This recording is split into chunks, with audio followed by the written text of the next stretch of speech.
zuen izenaren istorioa, zergatik duzue izen hori, guk hori zuei galdetzen dizuegu, eta gure lehen gonbidatuak ere horixe galdetu zuen, eta begira, non amaitu duen, hasi zen, txio batean, eta begira hemen dago, bi bazuekin platoan. Gurean da, Dorleta Kortazar. Kaixo, Dorleta. Kaixo, gietorri. Eskerrik asko.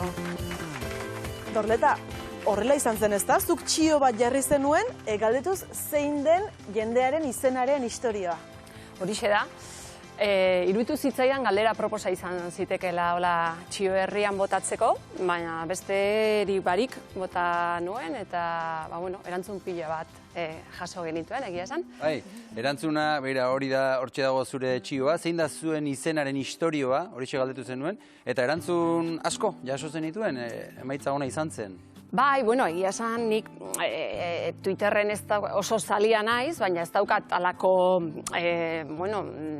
zabalkunderik esan dezagun, eta nik moitzen naizen esparruan izateko, erantzun pila bat jaso nituen, 60 piko historiatik gora jaso ditut txioenekin, oso politak batzuk, unkigarriak beste batzuk. Baduzuk baten bat gogoan horrela berezirik?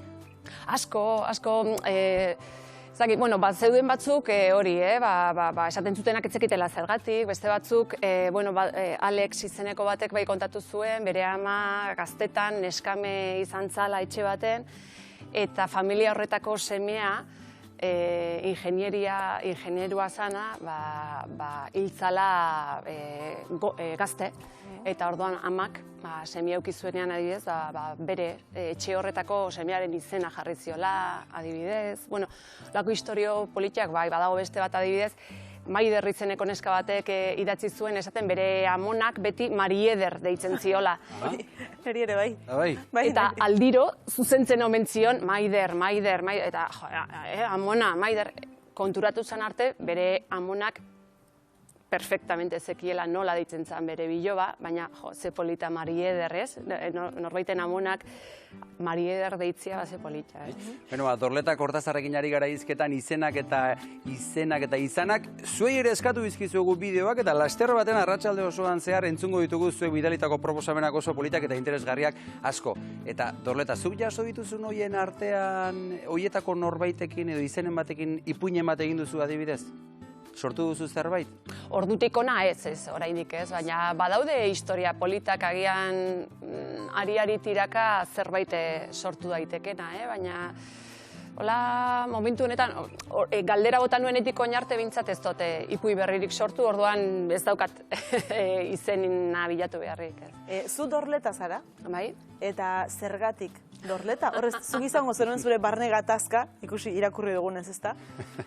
Bai, egia esan, txikitan kostatu zaite, nire izenarekin adiskidetzea, egia esan, nire baiaran, eskoriatzakoa naiz, gure baiaran ezaguna da nire izena, baina hortik kanpora ez, eta orduan, kanpora juten nintzen bakoitzean, kanpora oso urruti barik, nire izena esan behar nuen bakoitzean beti izan nola, eta beti ukidut sentsazioa bi alditz esan behar izaten nuela nire izena, ez? Eta horretaz gain, bakizue txikitan gertatzen diren gauza horiek, zuek bakizuen ere izena zein errex rimatzeko aukera dagoen, ez da? Eta orduan txikitan askotan entzuten dituen, nire izenaren ondoren, ez? Kroketa, piruleta, txankleta, etximeleta, ez? Eta orduan horixe, ez? Baina, bai, txikitan maneukan nolabaiteko hori, baina, denborarekin adiskidetu naiz, nire izenarekin, bai. Beraz, adiskidetu egin behar izan duzu zure izenarekin, eta pentsatzen dugu, arro sentitu arte, ez da? Bai, batez ere hori, ez, konturatzen naizenean jendearentzat polita dala edo berexia gutxienik badala, ez da? Eta honek ere ematen dit aukera baita ere, ipuia kontatzera noanean, batez ere aurrei kontatzen didanean, nire burua aurkezteko beste modua da, ez da, Dorleta. Ezautzen dozuen norbait nire izenarekin, begira, gaur, lehengoa ezautuko dozu, Esan duzu berezia dela, zure anai-arrebak dira Aitor, Garikoitz, eta Eider, okerrez baldin bagaude, eta zu gero Dorleta. Bai, hoxe, nik oso berandu arte ez dut galdetu nire etxean zergatik ni Dorleta, Eta pentsatzen nuen, ere izenaren aukeraketaren atzean egongo zala zerbait berezia, zuk diozun bezala, ez da, Aitor, euskal leinuaren sortzailea eta Garikoitz ere, txikitan bentsa, garain gehiago entzuten da, baina garai hartan ez da, eta Eider ere pixkat berezia, ez da. Eta ni galdetu nuen ere, Xabier, zure antzerako zerbait pasau zitzaidan, ez zaukana aparte, bueno, izan bertzen nulako, ez? Parean tokatu zen, eta... Hori esan zian amak. Zuk entzuna izen nuen beste historia bat, ez? Gutxienik, ez da, baina, bueno, hori. Eta Aitonak nola ditzen zizun zuri, eta zure nahi arrebei? Bai, gure Aitona, Atxunapako, Leitzako Atxunapako nahikoa lan zeukan bere biloberen izenekin, ez da? Garlota deitzen zian. Garlota? Garlota. Etzeon modurik dorleta esan zezan, eta Garlota deitzen zian. Niri hola, Monakoko erret familia etortzen zitzaidan, da orduan gaitzerdi, ez? Baina, bueno, Garlota deitzen zian, bai. Eta Garikoitzi nola deitzen zion? Garikoitz ere etzeon modurik esateko, eta Koitxo deitzen zion.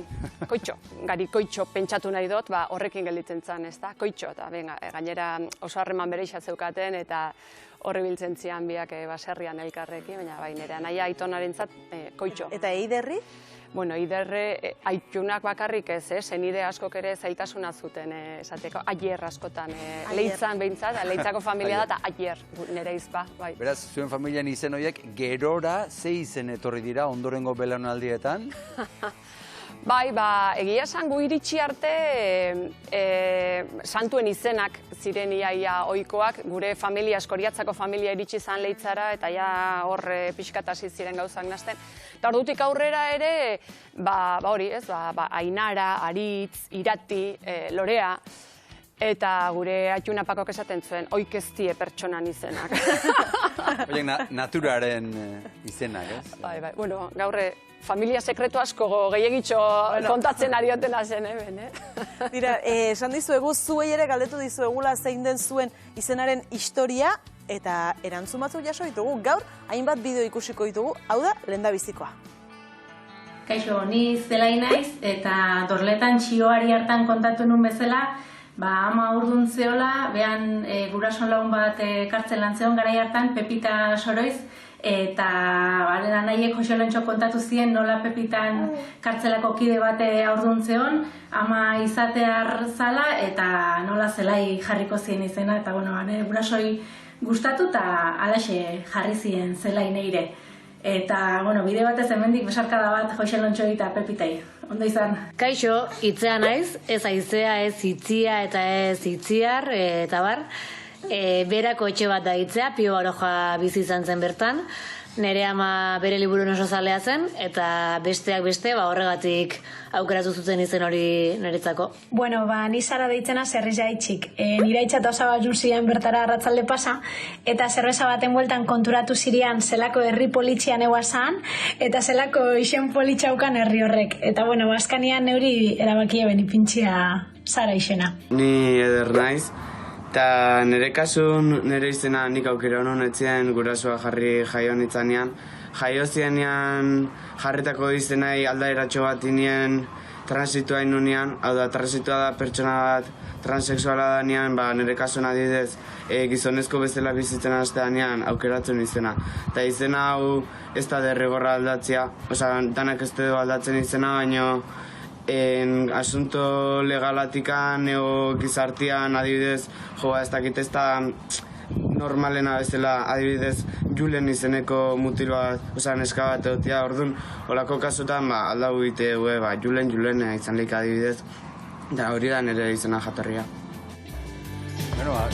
Beti dago, izen baten atzean zerbait kontatzeko, historia bat kontatzeko, ez da? Eta edara saltsa antolatu duzuna, ez da?